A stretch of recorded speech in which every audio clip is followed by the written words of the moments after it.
Bonjour, je m'appelle Walid Zouache et je suis franco-algérien, d'un père algérien, d'une mère française. Et dans ma vie, à un moment donné, dans l'adolescence, je me suis beaucoup cherché. Et à un moment dans ma vie, j'ai cru que l'islam était la vérité.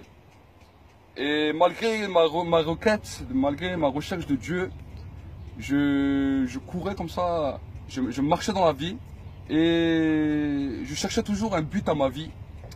Et parce que des fois, tout ne venait pas me combler. Mais un jour, en 2004, alors qu'on m'a invité à l'église, alors que je connaissais bien déjà l'église, mais que personnellement, pour moi, l'église n'était pas la vérité, les chrétiens n'avaient pas la vérité, on m'a invité dans une réunion.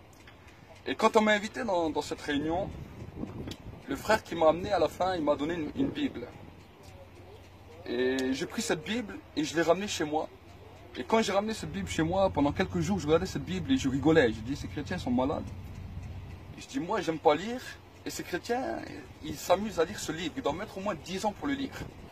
Et alors que je me posais ces questions, je me suis dit, je vais lire le résumé au préambule.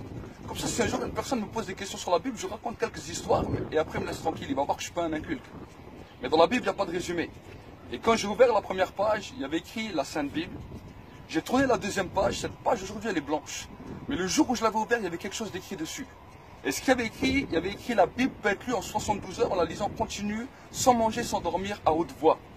Alors je me suis lancé un défi. J'ai dit, si cette Bible, on peut la lire en 72 heures, je vais la lire plus rapide qu'aucun chrétien l'a jamais lu. Je vais tout lire à haute voix et je vais retourner chez la personne qui m'a donné cette Bible. Je vais lui jeter la Bible. Je vais lui dire, j'ai écouté le message de l'évangile, j'ai lu la Bible en entier, ne me parle plus jamais de Jésus. C'était ce que je voulais faire. Et j'ai commencé le jour même. Mon ami qui m'a donné la Bible a dit, le jour où tu commences à lire la Bible, commence par l'évangile.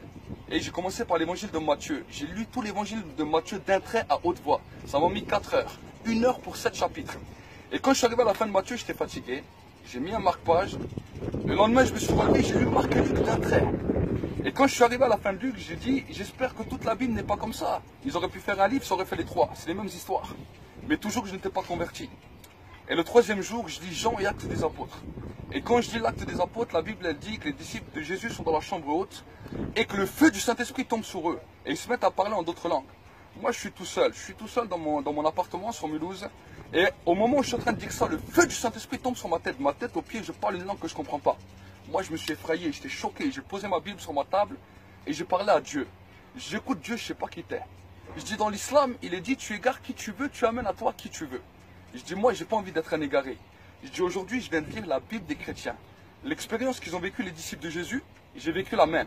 Je dis, peut-être demain, je vais lire le livre de Bouddha, de Krishna, de je sais pas qui. Je vais peut-être vivre la même expérience. Alors j'ai dit, je parle à toi, le Dieu qui a fait le ciel et la terre. Que tu sois le Dieu de Mohammed, le Dieu de Marie, le Dieu de Bouddha, le Dieu de Jésus, le Dieu de Krishna, le Dieu de je sais pas qui. Je veux pas que c'est un homme qui me le révèle, je veux que c'est toi. Et pour que je suis sûr que c'est toi, je veux que ça se passe puissance 1000 comme jamais t'as fait un homme et que je décolle pas de mon lit. Mais sache une chose, si pendant toute cette vie que je suis sur cette terre, tu m'as jamais dit quel est le vrai chemin, quelle est la vraie vérité, le jour où j'arrive au paradis devant toi, tu pourras jamais dire que je t'ai jamais cherché. J'ai fermé ma Bible, je suis allé me coucher, je croyais que Dieu allait me répondre par l'islam.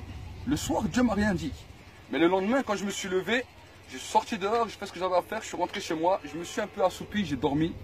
Je n'avais ni bu, ni fumé. Et tout d'un coup, quand j'ai voulu me relever, j'étais paralysé. Juste ma tête qui bougeait, tout mon corps était paralysé. Et je commence à dire, ça y est, j'ai fait tellement de bêtises, Dieu m'a puni. Et quand je commence à dire ça, je vois une vision qui est devant moi. J'appelle souvent cela la télé de Dieu. À l'époque, je disais la télé de Dieu. Mais je vois cette vision qui est là, ouverte devant moi. Et je me vois, moi, avec mon meilleur ami, en train de lui prêcher l'évangile. Et quand je vois ça, je refuse cette vision. Je dis, non, ça, c'est pas moi. Je dis, premièrement, je ne suis pas un prêcheur, je suis un gars de quartier. Deuxièmement, je ne suis pas un chrétien, je suis un musulman. Je refuse cette vision. J'ai combattu contre cette vision jusqu'au moment où j'entends la voix de Dieu audible qui me parle et qui me dit, sans Jésus, tu ne peux pas être sauvé. À partir de ce moment-là, toute ma vie a été bouleversée. Et à partir de ce moment-là, quand la vision a disparu, moi je croyais que la vision a duré 10 minutes, j'ai regardé ce moment, il y a 4 heures qui se sont passées. Je fais, waouh, tu lis la Bible, il se passe des choses de fou. Alors, j'ai dit à Dieu, il n'y a pas de problème, on y va pour Jésus, je suis ce Jésus.